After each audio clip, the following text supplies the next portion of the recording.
All right. So last time we really just, I blitzed to hit variables. We'll start that again. So variable is just, so we saw literals, and a literal is just like a value.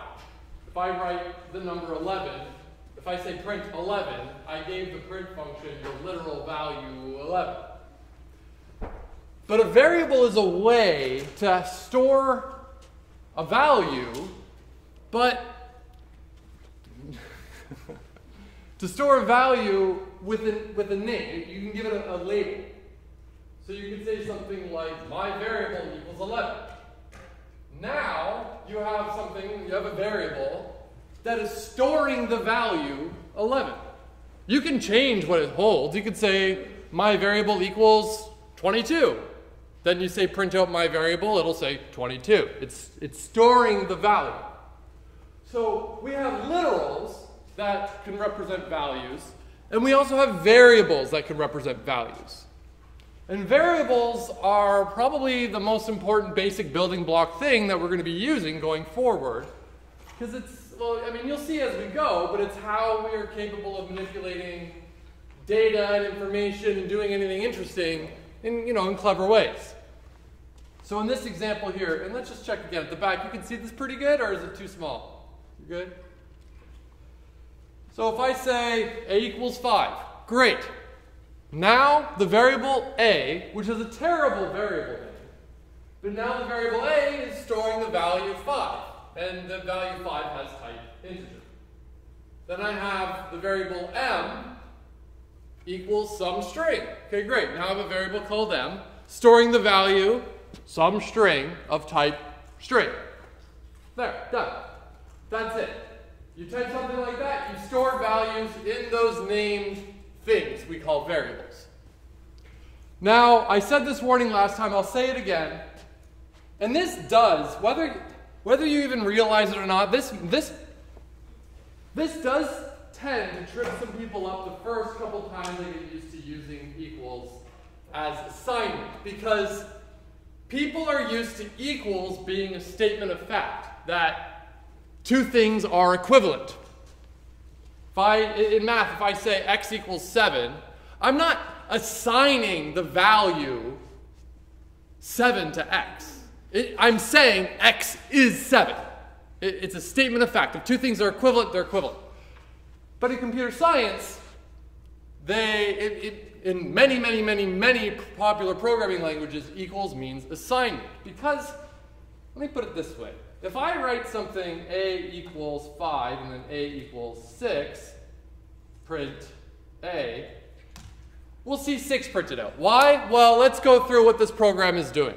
It's a short program, 3 lines. Line 1, and the computer executes each line one at a time, in order. So the first line says, okay, great, I've got a variable called a, and it's storing the value 5, it's an integer. Next line says, okay, take that variable a and store in it the value 6, that's an integer. If you ask what happened to 5, it's gone, it's obliterated, it doesn't exist anymore. I print out a, I see 6. That's why I see 6 here. But if you're treating equals in your head, if you're thinking of equals as a statement of equivalency, this is absolute nonsense, isn't it? A equals 5, and it also equals 6. That doesn't make any sense. That's not how anything works. But because it's assignment, it's okay. Now, when we check for equality, which we'll talk about in a week or so, we would actually do something like a equals equals. If you have 2 equals, it's to check that statement of fact. Are these things equal? And it'll either be yes or no. But we'll hit that a little later. Right now, single equals means assignment. And it's important to note that the left-hand side of that assignment is where the information is going, where the value is going. The right-hand side is the value, or the expression that's going to do some number crunching to ultimately result in a value that can get stored. So the right-hand side is where we put the data. The left-hand side is where we say, well, where is that data going?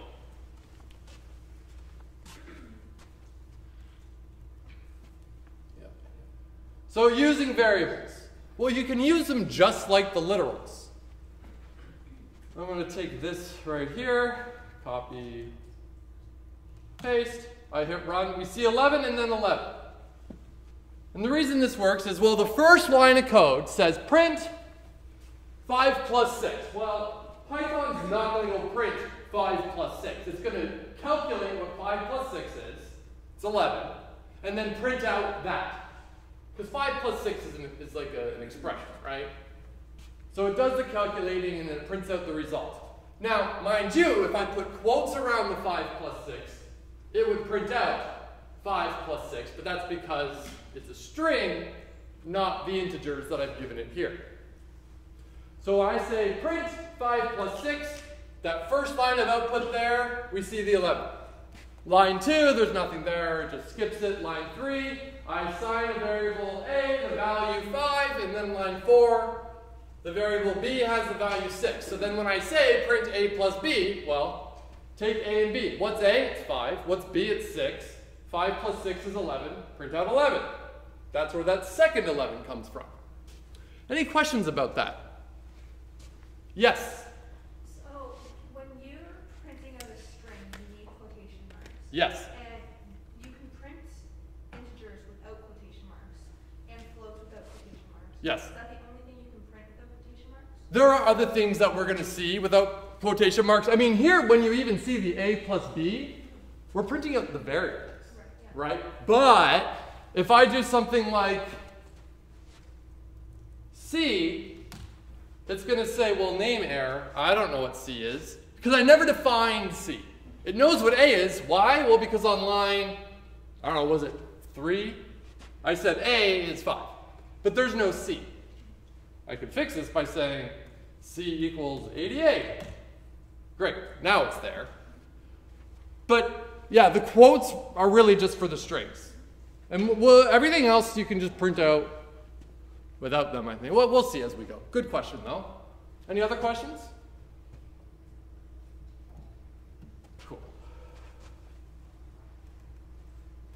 So there we go. Yeah, the first one prints out the literals, or the sum of the literals, 5 plus 6. The second adds the variables, a and b. Now I'll give you 2-3 minutes to do this activity here. If you've got Colab open, you're ahead of the game. If not, you can open up Colab and just try these 5 things here. See what happens. Not all of them, like some of them might not work. Some of the things you try might not work. That's kind of the point. You see what does and what doesn't work. Just try a bunch of stuff.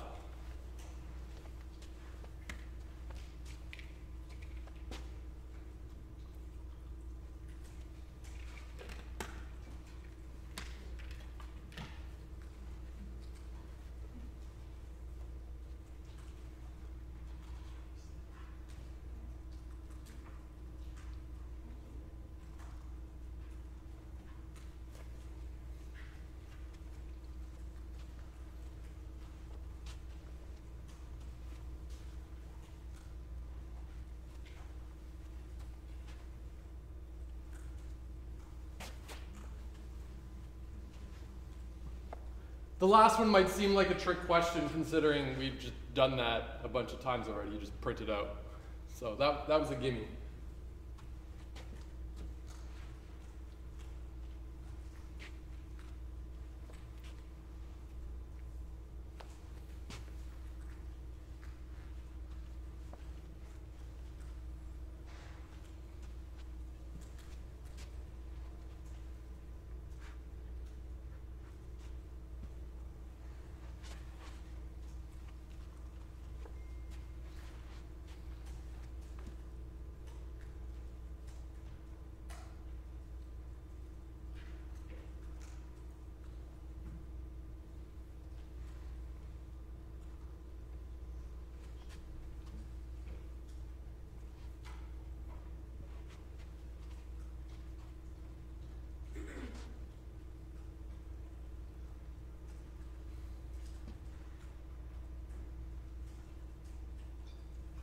Remember, master required in here.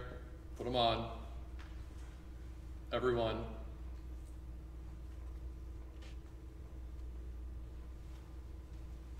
Just because you're avoiding eye contact doesn't mean Put on your mask. You don't have them? Yeah, I'll leave then.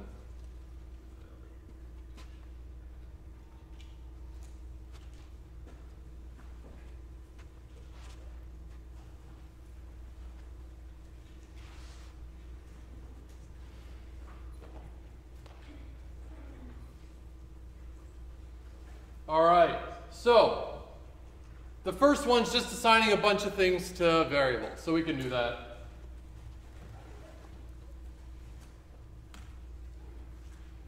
A equals 1, B equals 2, C equals 11.1, D equals 12.2, E equals hello, F equals world. There we go.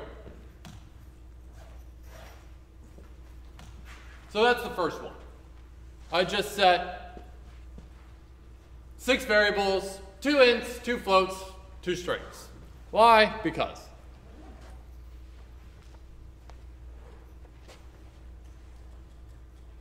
Now, if you add variables of the same type, what's going to happen? Who here added two variables of integers? Raise your hand. And what did it do? It added them, as you would expect. What about adding 2 floats together? It added them as you would expect. Who tried adding 2 strings together? What did it do? Put them together, concatenated them. That's it. It's kind of weird that you can add strings, but you know that addition operator, I guess we would call it like context sensitive. It depends on how you use it. If you're using it with 2 numbers, yeah, you add the numbers together. If you use it with 2 strings, you concatenate those things.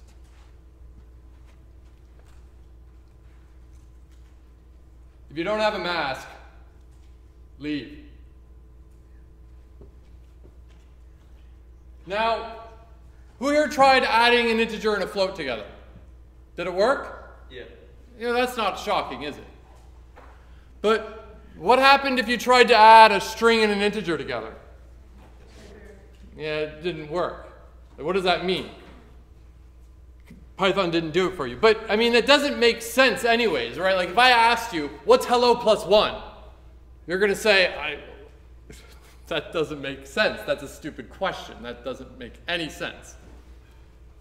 So, I mean, Python's not being mean. It's just you've asked it to do something that doesn't make any sense. Did anyone try anything other than add? I tried multiplying between like integers and float and integer, and they both worked. And they both work? Makes sense. Anyone try multiplying a string with a number? See what happens.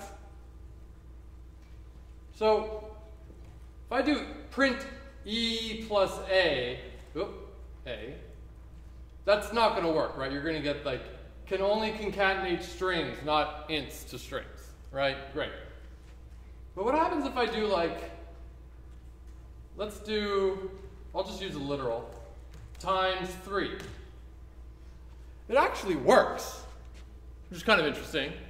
If you multiply a string with an integer, it just repeats that same string however many times. I guess it kind of makes sense. It's kind of a neat little fact, so that's fun. Who here tried this? 5 equals A. Did it work? Of course not. Because what you're basically saying is, oh, store in 5 the value of A. And it's going to go, you can't do that. Like 5 is a literal. 5 has the value 5. You can't change that. That's against the rules. So you can't do it. Because remember, the left-hand side always has where the data is going. The right-hand side has the date. So there you go. Don't be surprised if you mix this up when you're first starting. It'll happen for a week or so. Then you know you'll get it. But that's a common mistake. And figure out how to display the contents of a variable. Well, you just print it out. Great. So naming variables. So there are a couple of conventions and a couple of rules when it comes to what you name your variables.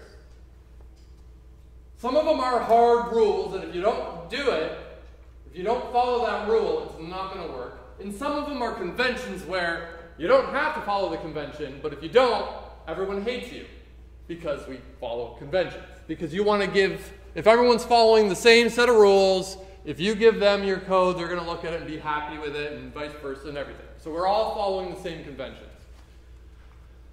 The first rule is variables got to start with like a letter. Okay, it can't start with a number. You can have like numbers in the variable name. You could say like A1. That's fine, but it has to start with a letter. That's one rule. Another rule is you can't use reserved words.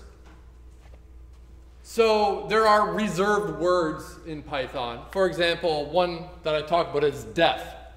Def means define, and you use it to define a function, which we talk about in like 2 topics from now.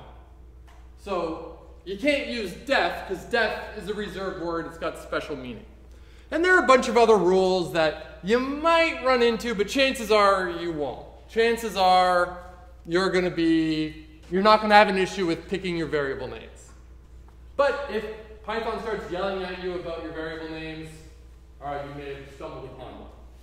It's not something I would worry too much about. It's, name your variables as you should, you'll be good to go. The conventions, though, that we follow in Python, other programming languages will have other conventions, but in Python, we use something called snake case, which is a fancy way of just saying everything is everything is lowercase, and everything, if you've got like 2 words for your variable name, you separate them with underscores. So I'll give you, like here, definitely not density is an example, but it's also a bad variable name, which I'll talk about in a second. But see, all lowercase, and there's 3 separate words. We use underscores to separate them. This is in contrast. Now, what I'm about to show you is not what you do in Python. Do not do this. But other programming languages might have other conventions, like camel case, for example. And an example of that would be so there's snake case, but other programming languages might use camel case, which would be some variable. So you start with lowercase, but if you have another word, you use like an uppercase to kind of show where it pops up. Long story short, forget about that one. We're using snake case because that's the convention. Yes? Why are you using underscores instead of just spaces? Because Python is too dumb to know that it's one thing. As soon as you have the space, it's going to start thinking like, oh, are these separate pieces of information? So the underscore kind of just connects it all. That's literally it. Someone could probably write a programming language where you could have the spaces in the variable names and it would be fine. It's just, I don't know. Someone a couple decades ago decided not to include spaces, and here we are today. There we go. So yeah, see, now it's just like, what? I don't know, what is this, some variable? But the underscore, it's happy. That's all. Now, another thing about your variable names. And it's funny how and I'm just as guilty of this too. But it's funny how much people resist naming their variables good names. Because you want to be quick, right? And you're like, oh, okay, here's a variable, A equals whatever. Yeah, that's a terrible variable name, because I'm going to ask, like when you have your variables are going to store information, and you want to store that information for a reason. Like, for example, if I want to calculate density and store the value of some density, if I put the value, let's say the density was 17.2, I don't know, some arbitrary number, 17.2, and I store it in a variable called A. If you give that code to someone and they see A equals 17.2, they're going to go, what the hell is A? What does that mean? Where if you called your variable density, well, now if I get that code, I go, oh, the density is 17.2. Something like lowercase d, in the specific example of density, it's not that egregious. I would still say it's a terrible variable name though, because without the context of knowing what it is, I wouldn't know to think D is density. D could be anything, right? So density is a good variable name. Something like, well, that's just a silly example, but definitely not density. Something that is entirely unrelated to what the variable is storing, what information it is supposed to be and represent. If you don't, like if you use something entirely nonsense, it's not going to be very helpful at all. So be cognizant of what you're choosing for your variable names. You know, if you go back a couple decades, people would, like, let's say I'm calculating, like on your assignment 1, you're going to be calculating the density of Starbucks, right? So if you had a variable called like density underscore of underscore Starbucks, that would be a great variable name, because anyone can look at that variable and know exactly what it is. But if you go back a couple decades when the computers were terrible, and you were worried about how much room and how much RAM you had and how much space your program was taking up and all this, that, and the other, and how many characters there were on your terminal that you were looking at because it was such a small little screen, at that point in time, you might want to do something like, I don't know, let me write an example of what I mean. So that would be what I would use today, but maybe a long time ago with the technical constraints they had, they would do something like den star, right? And you know, sure, that's not too bad. And you might feel tempted today to do something like that. Don't. There's no need to be that brief. Write density of Starbucks. And if you're thinking to yourself, man, I don't want to write that out every time, don't worry, Colab is smart enough that, oh wait, equals 17.2 there. Colab is smart enough that if I use it, it's going to be like, yeah, here, and then it'll pop up for you, and you can just be like, yeah, that one. All right, so use good variable names. Lowercase, separate words with underscore, snail case. And the last thing I'll talk about in this topic is something called constants. They're probably not going to pop up very often at all in this course. But it's a neat thing to know. There's this idea of constants, where it's a variable. And you know, the point of variables in our program is we can store information in there, we can update the information in there, we can change what it is, use it how we need to use it, whatever. And another good value of the variable is if you have a good variable name, you know, it gives meaning to what it is. Like density. I know what density is. But sometimes we have values where it would be great to have a named value for it, but it shouldn't ever change. Okay? So it's like I want to have a variable to assign a name to a value, but I don't want it to ever change. And in many programming languages, they have proper constants where you can set the variable to be a constant, meaning that your program won't run if you try to change it in your code. Right? If I say, here's my constant, it's set to 17.2, and then a couple lines later I say whatever the constant's name is, and I try to set it to 4, it's not going to be happy. In the program, it can only be set once and that's it. The program won't run. Now in Python, there is no such enforcement of that, but we have our conventions. So although in Python, you can change the value of the constant, you're not supposed to. And if you do, everyone hates you because you're breaking the rules. So here's an example. You know, given the context of what this is, you can probably get a sense of what the 1.15 is, right? Right?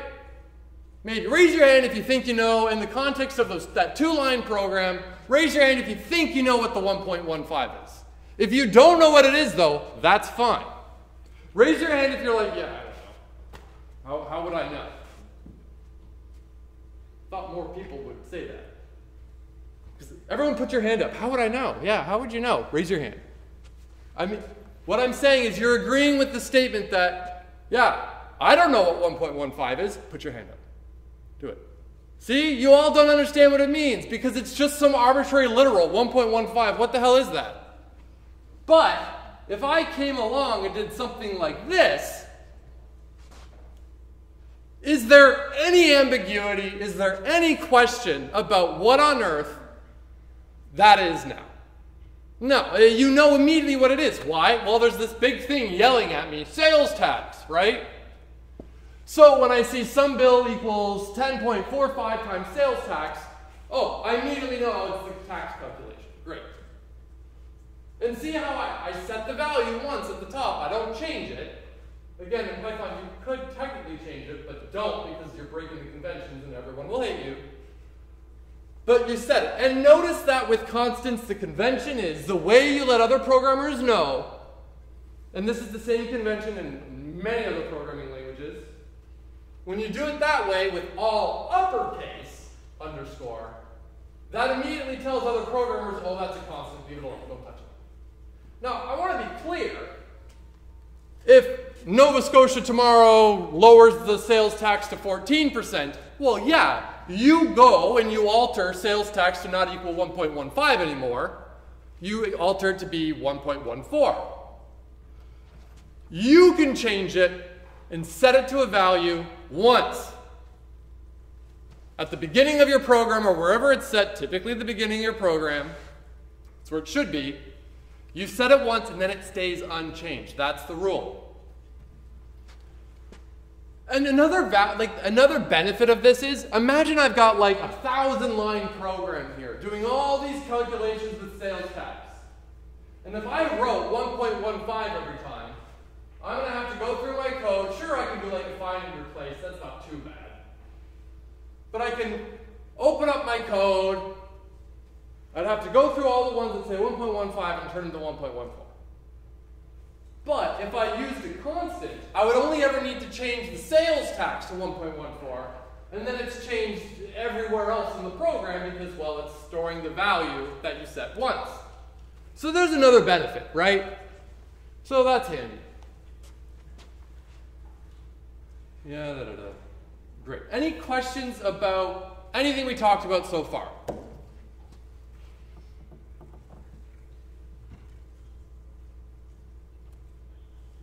Okay, statements and expressions. Programs are going to be typically made up of statements and expressions. Expressions are statements, but they're a little fancier. So far, all the programs we've written have been like 1, 2, 3 lines of code. Not overly long, but as you go, your programs are going to get bigger and bigger and bigger as the problems you're solving become more and more complex. So a single statement is an instruction to Python to do something. It's like one line of code is a statement. Do this, do that, then do this, right? A equals 5, that's a statement. B equals 6, that's a statement. Print A plus B, that's a statement. There's 3 statements, that's our program. It adds the variables A and B, which happen to be 5 and 6. You've written them already. Here's another statement. Print hello world. There, that's a statement. The statement calls the function print, but I mean that one line of code is the instruction. It's you are asserting to Python that it needs to do this thing. And here's another one too. Yeah, some variable 5. Now some statements have like a visible output to you. When you say print 5, you hit run, your computer says, okay, 5. But if you write something like some variable equals 5 and hit run, you're not going to see anything. Let me show you.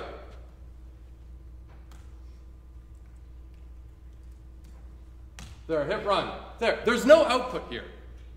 Now, the variable, some variable, currently stores the value 5, but there's no output that we're observing. And that's fine. It doesn't need to produce output at this stage.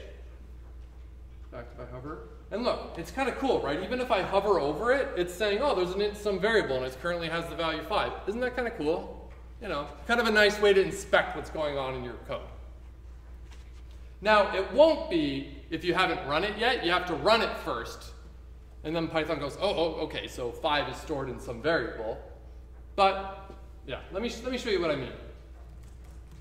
There. I have not run this cell yet. So if I hover over ASD, oh, look, it's kind of smart enough to know what it will be. But let's run it. Hover. Come on, don't make me a liar. There. Now it's saying, yep, okay, it exists. It's the number 7. Great. Cool. And then we have expressions. Expressions are just fancy statements where there's actually some sort of like number crunching taking place.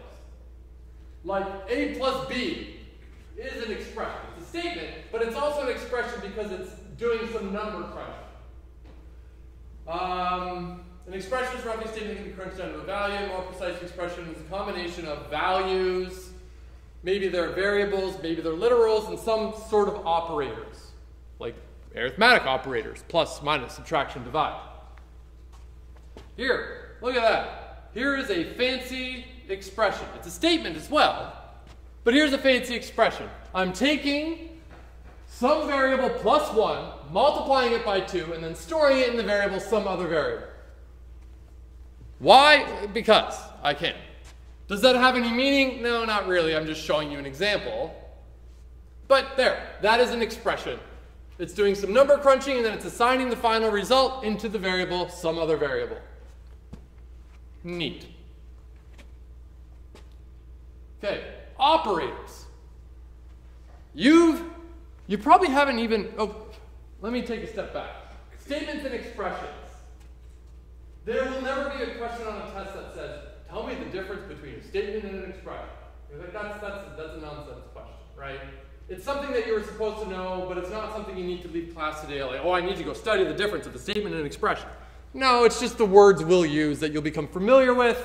This is just the jargon that we need to learn for learning programming. Okay, operators. I know you know what this is, whether you like it or not. Do you remember being in, like, I don't know, grade 3, you learned about operators and operands, right? Of course you did. The operator is like addition, and the operands are, well, the values you're adding together. 1 plus 2. Well, the operator is plus, addition, and the operands are the 1 and the 2. So operators. We've already been using them in our code, like the arithmetic operators. Let's see. You know what? Do this activity real quick. I'll give you 2-3 minutes to do this one. Generate the expressions to first add 2 variables together. You can assign whatever values you want to the variables to start with. And save the result in a 3rd variable. Multiply 2 variables together and save the result in some other variable. Divide result of step 2 by the result. Anyways, yeah.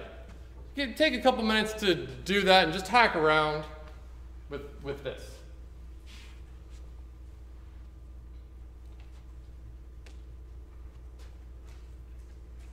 And then if you do finish all that, jump to the next activity as well.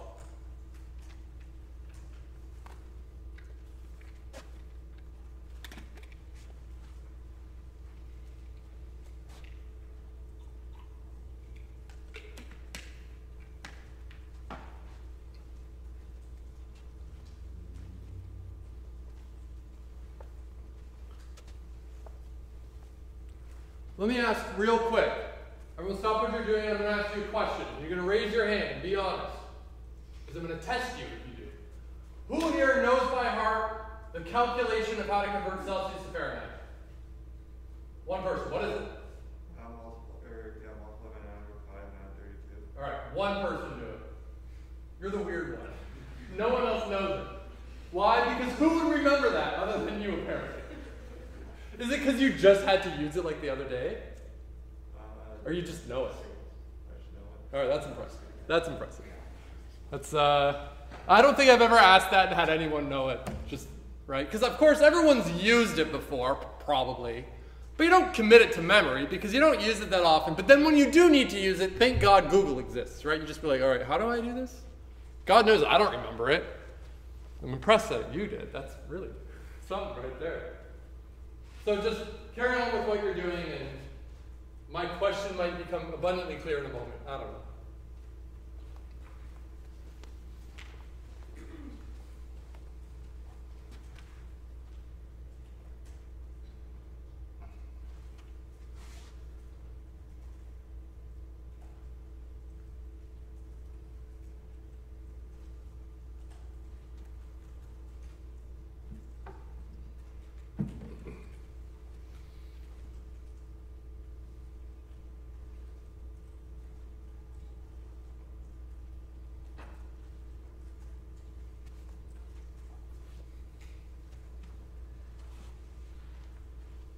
remember, if you do finish those few, jump to the next activity. That's right below.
There we go.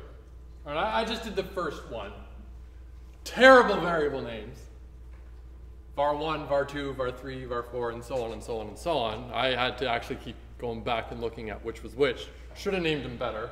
Like var3 should have been like 0.2 or something, right? But whatever. Terrible variable names. But there, I just did it. First one, add two variables together, store them in a third variable. Great, that's var3. Then multiply two other variables together, store them in another variable. Great, var4, var5, which I just set. Multiply them together, store them in var6. Then divide variable 3 by variable 6, store it in var7. Have another variable, I made it 99 because why not? And then add var7 to var8, store it in another variable, and then I printed it out to see what it was. And the final result was, what was it? Oh, 99.22222. Huh. So there you go. I just did that. Did anyone struggle with this? And if you struggled with this, what parts tripped you up? Because chances are if you got tripped up on something there, half the other people in the room probably got tripped up on it too. No, so everyone was fine with it. I just misunderstood. Oh, you misunderstood? I'm going to be honest. It's not a very well-worded exercise, is it? I see a bunch of people go like, no, it's not. I'll fix that one. Now the next one though, raise your hand if you did this one and you got it working. Raise your hand if you'll totally get it working if you give me like, if I give you like one more minute. Or I'll give you one more minute, keep hacking away at it and get it working. And remember, if you don't know how to do something, because God knows I don't have memorized, one person in the room does, the expression on how to do the conversion, well, throw it into Google and there we go, look at that. multiply by 9/5 and add 32. That's it.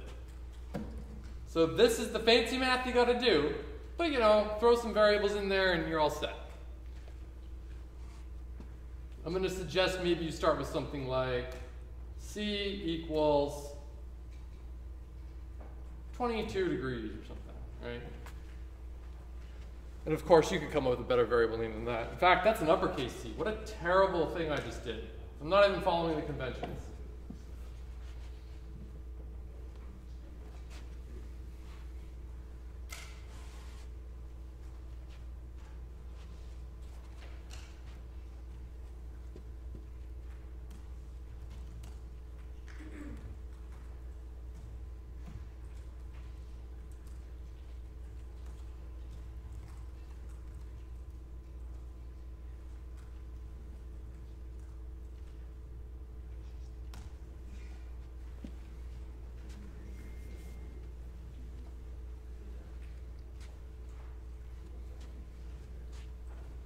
If you were stuck, there is a working solution. Is there any questions about that?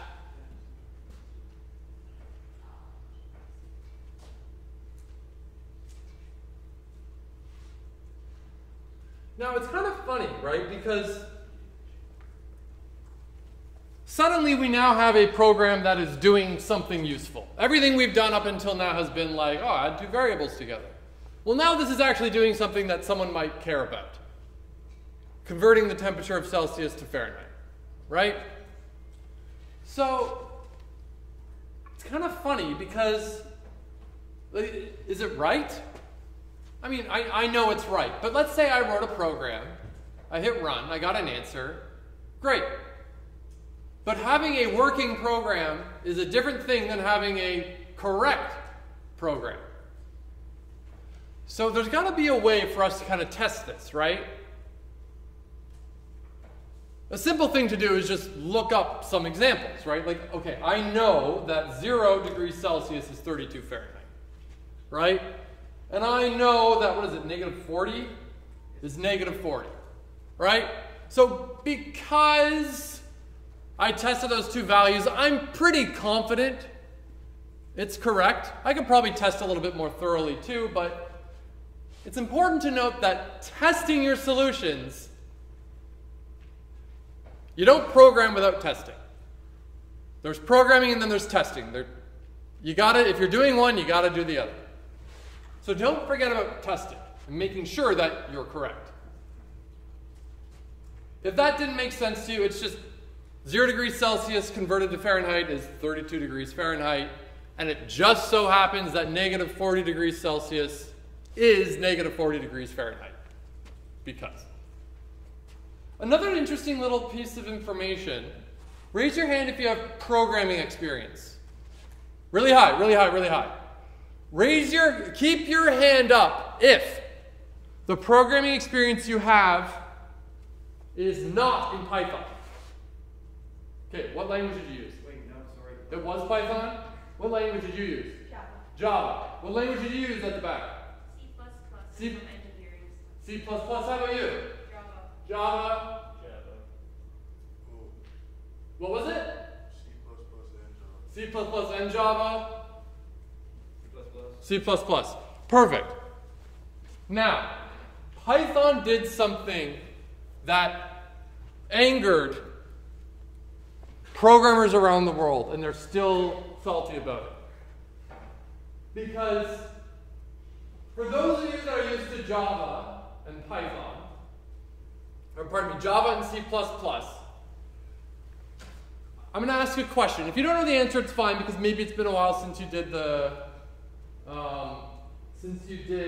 programming. But if I ask you, what is the result of the integer 1 divided by the integer 2 in Java or C++? What is the answer to that question?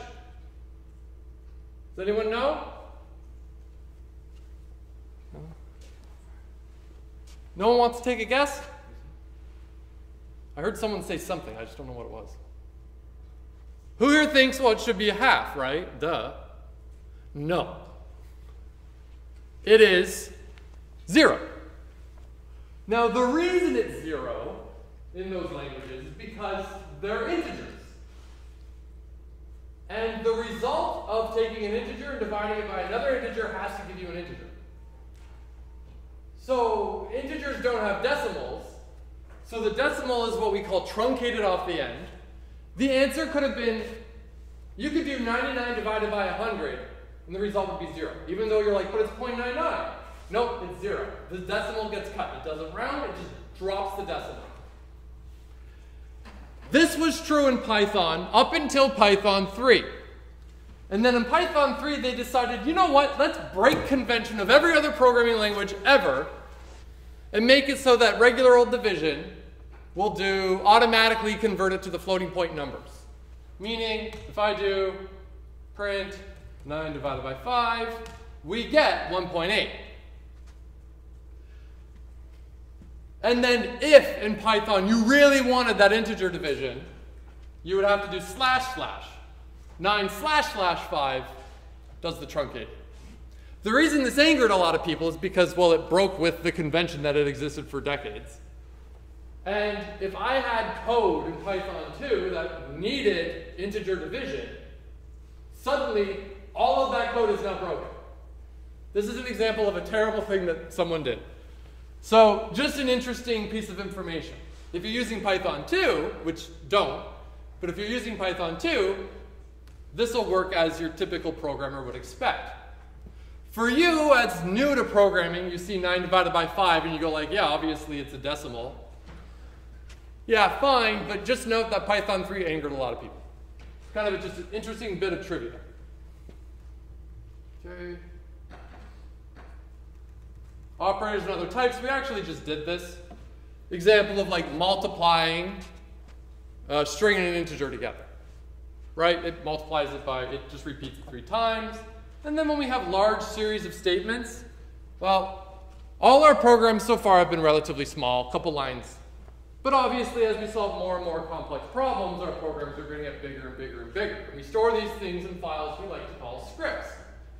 Now, if you're using Colab, when you're done, you can actually download the script, or you can download the IPython notebook file, because we're doing the notebook-style programming. But for our purposes, we can think of those as the same thing. We store our programs in scripts, we call them. And if you downloaded those files to your computer, you would see it with the extension. You know how like .txt means a text file, right? Well, if you saw a .py, well, that's a Python file. Now, we're using Colab to write our scripts. But, you know, if you carry on and you want to start programming in other things, there's a lot of other options out there. I mean, if you wanted, you can open up. If you're on a Windows computer, you can open up Notepad and just start coding in there. And then you can run that code. I don't recommend it. It's terrible. But there are a lot of options for doing it, including what we would get down to something kind of like PyCharm, which is a full-fledged IDE. We call them an integrated development environment that has a lot of bells and whistles for developers that if I gave to you today, you'd be like, what? It would be like throwing you into the deep end. It's kind of neat. So that's why we're using something like Colab. But do note that these things exist, but you won't need to worry about them until you wouldn't be required to use any of these until the beginning of next semester if you take 162. And we don't have time to do this activity, so I suggest maybe you do this on your own, but of course if you do the pre-lab exercises, you will effectively do this one anyway. So we'll end here today. I'll see you all later. Have a great weekend.